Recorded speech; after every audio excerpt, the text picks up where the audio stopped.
to know how to protect yourself from a bully and how to calmly say this is not okay. And I wouldn't ask a why question. I would ask a what question. What did you mean by that? What was your intent? What was it that you wanted me to feel? What reaction were you looking for? You can just engage in that conversation, but make them do the bulk of the talking. Sometimes they'll realize that they're just being a jerk. It is important to verbalize what you're going to say before you say it so that you hear what it sounds like coming out of your mouth. Welcome back to Unapologetic Rabble-Rousers. I'm Doc Shellie. I'm Carla Lewis, and I think we're going to be putting a wrap this episode on this topic of bullying. It's already been 4 different episodes that we've been able to tackle this topic, which is so big and so pervasive and so ugly.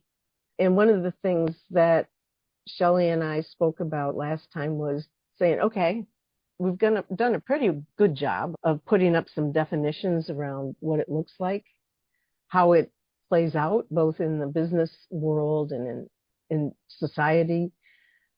And now how about some ways that we can address it? Talking about different things that we can say or employ to be able to, let's get out of this situation. Mm-hmm. Indeed. So, important to know how to protect yourself from a bully and how to calmly say this is not okay. Because when you come at a bully 100 miles an hour, they're going to come right back at you. It's not going to stop. no. In fact, that bounce will be very, very hard. Yes. That'll be a hard one.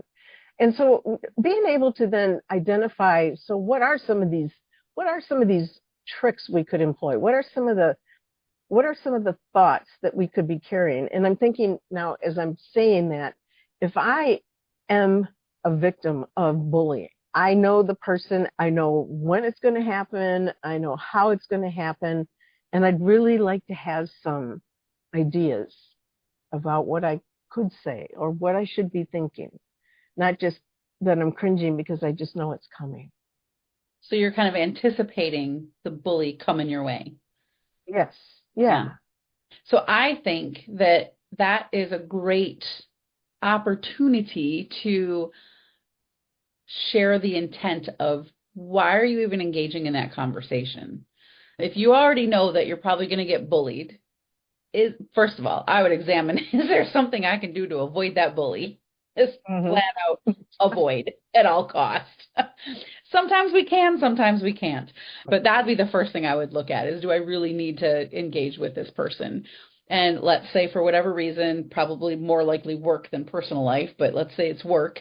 And although that's not true, I can, when I said that, a couple of scenarios went through my head of my personal life when I had to engage with bullies that I didn't want to. But let's say at work, you know that whoever is got some bullying tendencies.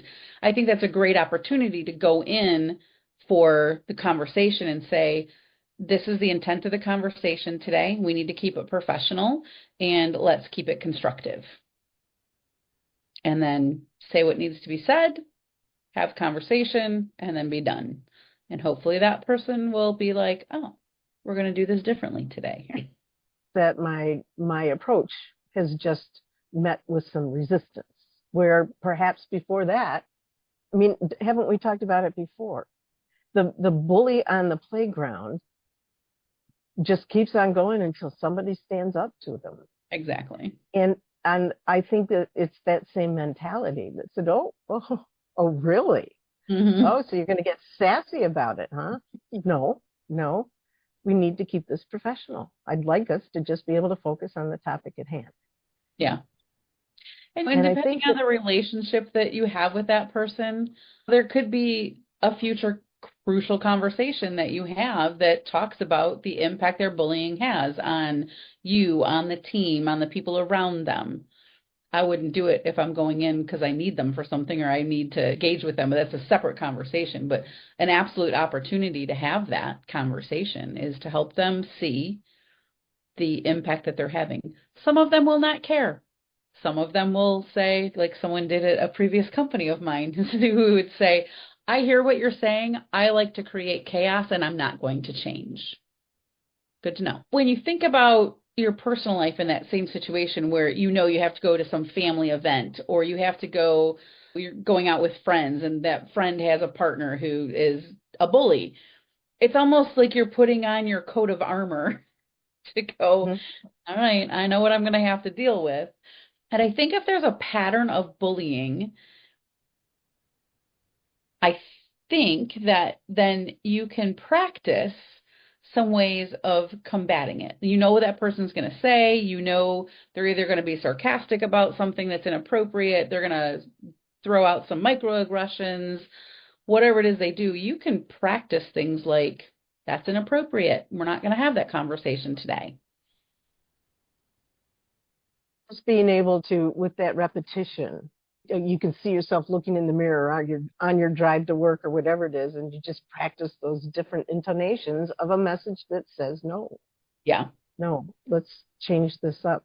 I have a question about that then, Michelle, because say I know when I get into a meeting with you that I am going to be outgunned.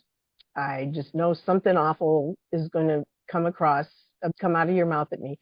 Of course, this is not at all true, but Like, since wait it's a just minute. us. This is not the appropriate place for constructive feedback, Carla. But the question is, if I know that this is going to happen, because it always does, there's a thought about me being able to say, you know what, I want to address this one-on-one before the next time we get into that setting. And so, Michelle, could I just have 30 seconds of your time? No. Because, yeah, that's probably what would happen, right? But being able to address it and say, I'm asking for your consideration that those things that you say or the way that you say them and the timing comes across as something that says I'm lesser than I should be, that I am not worthy. And I want to understand if that's really how you feel, because that's a problem for me. The bigger deal is that I would appreciate when we are together in these settings that we could ratchet back these comments. And if I've been documenting, which we've talked about in other episodes, if I've been documenting, then these are the kinds of things that get said. And I have a problem with it, and I'm sharing that with you. And I'd really like to know if we can change things. Yeah. So may I offer a little tweak? Please do. The approach is, rather than coming in and saying, these are all the things you say and this is how you make me feel, like that for a bully, that is going to be like, let's play. If you think about coming into that conversation and just saying, hey, bully, whatever the person's name is, Carla, something I want to talk about with you that's important to both of us. When you say that I do X, Y, and Z, what do you mean by that? Let them tell you what they're doing. Because we come into these situations, and you said a trigger word, they always do this. That's a story we tell ourselves. They might do it consistently, and they might do it a lot. Do they always do it? That's a story. So we're already coming into this conversation with, you make me feel like this, you did that, I'm the innocent party here, I have nothing to do with this. So, and I know when we're I'm being the victim here. Yeah, and so as even as a person who is getting bullied, you don't want to play the victim. So if you can come into that conversation with some strength and just say, hey, I want to talk about this. When you did X, Y, and Z, or you said X, Y, and Z, what did you mean by that? And I wouldn't ask a why question. I would ask a what question. What did you mean by that? What was your intent? What was it that you wanted me to feel? What reaction were you looking for? You can just engage in that conversation, but make them do the bulk of the talking. Sometimes they'll realize that they're just being a jerk. And through that conversation, you can then say, what can we do differently going forward?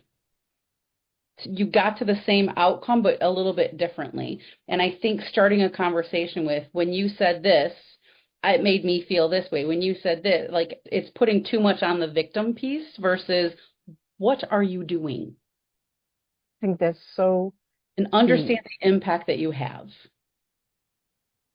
Because That they'll notion about, share, the conversation should go, hey, bully, when you said X, Y, and Z, and you've said this the last 5 times we've gotten together, I want to know what your intent is when you say that.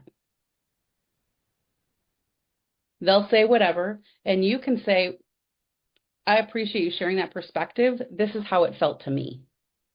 And again, they may or may not care, but you will end that conversation knowing that you stood up for yourself and that you are capable of addressing the bully. And if it happens again, you have the conversation again. I think that is so key. The note, and one of the most moving pieces or moving parts of what you just shared was that the work I need to do to say I'm approaching this conversation not as the victim of this bully. Mm-hmm. It's how I feel.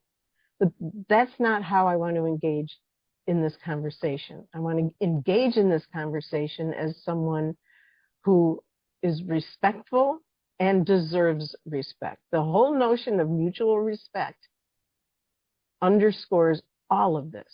Mm-hmm. And I think that is just an incredible reminder for anyone who is feeling and being in that situation to say, look, in order to address it, you can't address it as a victim. Right. And when you come into that conversation as a victim, it is putting all the power in the bully's hands. They don't need any more power. They've already taken enough of it. When you can come in from a position of strength and say, hey, like, I want to know what your intent is, and I'm not going to tolerate that anymore. It's a very different conversation and a very different outcome. Yes. And I would imagine that a bully confronted with that, very respectful, yet very focused and confident, and indeed courageous, that there's at least going to be a half step back mentally and emotionally to say, oh, okay, Yeah. I am being called to task right now.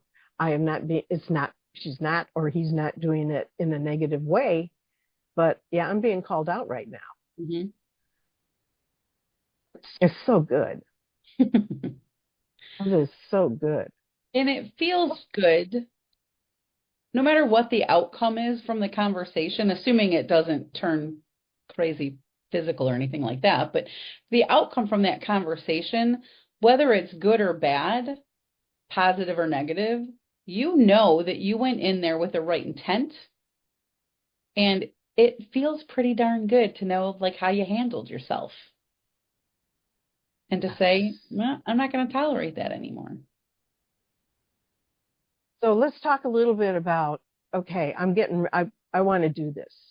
I just listened to this great bullying podcast episode, and they gave me some great ideas about how to be able to approach it. I want to practice that. So when we find ourselves in those situations, and especially if there are others who observe what's going on, let's talk a little bit about what it might be like to be able to role play some of that. How would you go about asking somebody to help you prepare for that conversation that you want to have with this bully? Yeah, I think it's funny you say that because several thoughts have gone through my head. And the most important one is it is important to verbalize what you're going to say before you say it so that you hear what it sounds like coming out of your mouth. Are you believable? And if you have a trusted friend, grab that person and say, hey, I need to practice a conversation and I need you to play the role of this bully and don't back down too easily on me. Like really play this role. You might want to just record your conversation. I've done that when I know I'm going into a conversation with somebody. I can plan 6 ways to Sunday how they're going to react, and it's never one of those ways. But I can at least know. We've talked before about the 30-second critical start to a conversation, the half minute. And when you go in that first 30 seconds and you're confident, Carla, I want to talk to you about how you treated me the last time we got together versus, so Carla, I want to talk to you about something that made me really uncomfortable. And you're going to be like, bam, I'm going to pounce all over you. So, Yeah. so hear what it sounds like coming out of your own mouth.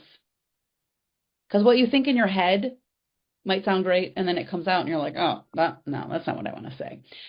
Practice with friends. And if you had an observer, for sure get that person and say, okay, you've seen this behavior happen several times. You've seen this bullying a few times. I want to confront it. Will you help me put a plan together and will you role play this with me? Yes. Yes. And that, just even requesting that partnership from somebody who has observed it, there's something that the observer is going to now experience, which is, yeah, I do know what you've been going through. Yeah. And as an observer, I'm grateful that you asked me to be a part of your work to prepare to have this conversation. But I got my own work I'm going to have to do, because how is it that I, as an observer, that you've now reached out to with a request to help, how is it that I have been silent? How is it that I have just sat back and watched it happen? And my prayer would be that for those who take action, as you've suggested, that the people they enlist understand at a deep level that they're a part of the problem. And I would hope additionally that they're not the kind of person that goes, that's just how he is. That's just how she is. I didn't mean anything by it. Bah, hate that. That's getting us back to gaslighting. It's just They all circle back together. I know they do. They do. Okay, so what you've helped to establish is a framework that somebody could leverage to be able to say, okay, I am not happy about this. I'm going to do something about it. Michelle's given me some great thoughts and ideas about how I could prepare myself to have a conversation that I may not really want to have, but I really want this to stop. And I'm the only one that's going to be able to do anything about that. Yeah. As we approach those opportunities, then, I guess my question comes down to some of the responsibilities in the workplace that leadership have around helping. I don't even know how to ask my question. It's like I want to be able to explore the whole notion about facilitating a non-hostile environment. And I think when you brought up that, I'm just, that's just how he is, he doesn't mean anything by it. My stomach is in a knot. I'm thinking about the environments that allow for this kind of activity to happen. Somebody's responsible for it. And it can't just be the victim. The victim is not responsible for making that shit right. In the workplace, I've never experienced an organization that measures you on how you treat other people. Yeah, we've talked about that. Right. So they get the job done. The organization in and of itself does not care that you have a culture where there is abuse going on, where it could even be physical, mental, spatial, whatever. If I'm not measured on that as a leader, and I'm a leader who likes to operate in chaos and putting people in their place, no one is ever going to tell me that's wrong. Because I'm not measured on it. But I'm getting results. No, nobody cares about the bodies in the wake. Nobody cares that I have high turnover. It just doesn't, until organizations start to measure and track how we treat others, the impact we have on others, it will not change in the workplace. What is it that keeps organizations from actually going that route? So how that you do what you do? Hard. It's Too hard. Okay. I worked with a fabulous consultant. We should maybe get him on here. He has this amazing way of measuring leadership behavior in the workplace. It's not that difficult. Okay. Okay. But people have to do it and they have to pay attention and they have to look at how many times do I see this person executing on this behavior? Are they doing it well? Are there things they could be doing differently or better? It's just like everything else, but it's behavioral driven and people don't know how to define behavior. Example, I have a friend who's teaching some classes right now and she's talking a lot about behavior. These are smart people that she's working with. They are all leaders. They are intelligent, multiple degrees. And she says, what behavior did you exhibit? Well, he was pissed off. Okay, but what behavior led you to believe he was angry? Well, he was just angry. Okay, but what's the behavior? So people can't even, and I have this problem when I talk crucial conversations. There's a whole section on what's the behavior, what are the actions that the people are taking versus the label. I'm difficult. What does that mean? Nobody can tell me why I'm difficult. It's fascinating to me. So behavior is hard to define for people because they lump it into their interpretation of what the behavior means versus being able to say what the actual behavior is. Like car accidents are great examples of that. I can see the accident and I can say that guy's an idiot, ran the red light. Do we know anything else? Do we know what the behavior was that caused the accident? Maybe it wasn't the red light. I don't know. But it's fascinating to me that we just lump, he's an idiot, he's a jerk, she's a bitch, she doesn't know what she's doing, she's difficult, she's ornery. Because we race to those conclusions that are fueled by all of our experiences and it happens like, yeah, and it happens like that. That's a snap of an arthritic finger. Yeah, but it's easy to pass the judgment, make the decision, the interpretation of the behavior to say he's doing X, Y, and Z, but it's not a behavior.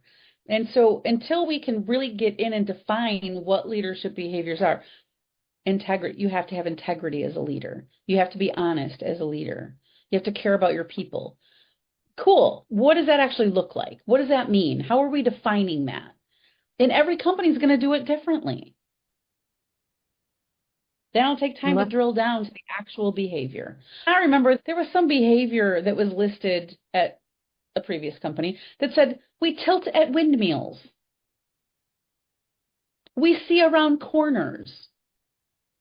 And I was like, what does that mean? I don't. Don Quixote and, okay. Yeah, I was like, I don't know what any of these words mean. We see around corners? What corners? Wow. How is that displayed as a behavior? Nobody can answer my question. What's a good measurement? Right. But those were the behaviors. And I'm like, how do you hold somebody accountable to tilting at windmills and seeing around corners? What? You can't measure that. Therefore, we don't measure behavior. Hey, so I went on a rant. Sorry. No, you didn't. No, because but the whole notion about accountability in the workplace for maintaining a non-hostile environment and providing for people who are feeling threatened in some way to be able to address their concern for their own safety, mental, physical, emotional, spatial, whatever it might be. Mm-hmm. I don't know why, but I am just this moment reminded of an event at a company where we were doing the leadership assessments where the leaders would get a 360 kind of a thing. Oh, yeah, yeah. And our manager had a team that was remote, and they were unhappy about something. I don't know what it was, but they ended up turning in survey results that were absolutely like, there wasn't any way it could have been worse. Mm. And this manager had to face that, because you get these reports and then you're going to share the information with the team so that we understand what everybody's thinking and what have you. And she brought her boss into that session and someone from HR, only because she was so stunned. It was awful. And it was a concentrated effort on this one group's behalf. Mm-hmm. It was a concentrated effort to smear this manager. Mm-hmm. And I don't know why, except that it was almost like a group bullying activity. And I actually had a chat with my manager after that, because I have been in her role before I retired now, and there's a whatever. And I invited her to be able to go and just have a talk about how she was feeling. And it was a little difficult for her because I was one of her employees. But at the same time, she respected that I had a few miles behind me in terms of having been a leader in difficult situations or whatever. But, oh my gosh, I don't know why, but it came to me, and I think you look at organizational efforts to undermine someone's credibility. Mm-hmm. Bullying comes in so many different forms. So I appreciate that we've been able to at least talk through some thoughts about how you can position yourself in that relationship, to have a conversation, how you can enlist people around you to help you prepare. And I think it's such a great caution you raised, Michelle, about make sure you've rehearsed what you want to say so that you can listen to it, to record yourself, to say, okay, when this person hears this out of my mouth, if I'm that person, am I going to understand what it is I'm trying to say? Right. Have I gotten it straight? Being able to enlist a cohort that would do the role play with you, just that whole notion about you're getting yourself ready to take some action. It might be messy action, but you're taking action. You've made a decision that you're going to stand up and say, this isn't right. This isn't good. I don't appreciate it. Can we please move past this?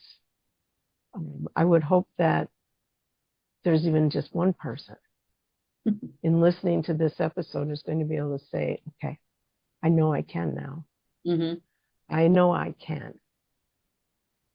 Yep. Because Michelle told me I could. And she told me what to do and how to get ready. Yeah, and I do want to just throw one caveat out there, that if there is physical abuse in the bullying, be very conscientious of if you choose to address it. You don't want to put yourself in physical harm's way. And so I feel like I need to just throw that caveat out there, just because there is a lot of physical abuse that happens as well. So physical bullying. So we want to make sure that we're not putting ourselves in physical harm when we address our bullies. All the more reasons to find somebody you can have in your corner. Absolutely. Even as an observer, just to be safe. Yep. Yeah, for sure. It's a heavy topic.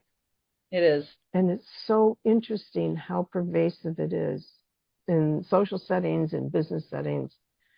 And hopefully we've been able to take some of the sting out of it by providing. We're giving voice to things that need to be heard. And here's to all of us who are going to take on the bullies in our lives and right. be successful at it, because we're going to do it with mutual respect, consideration, and the extra ounce of safety. And from a position of strength, not weakness. Yeah. Going in not as a victim.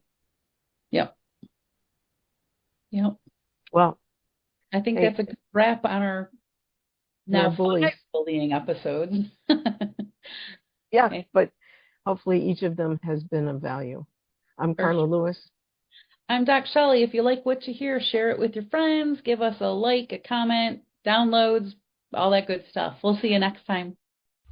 Here's to all of us who are going to take on the bullies in our lives and be successful at it, because we're going to do it with mutual respect, consideration, and the extra ounce of safety. And from a position of strength, not weakness. Going in not as a victim.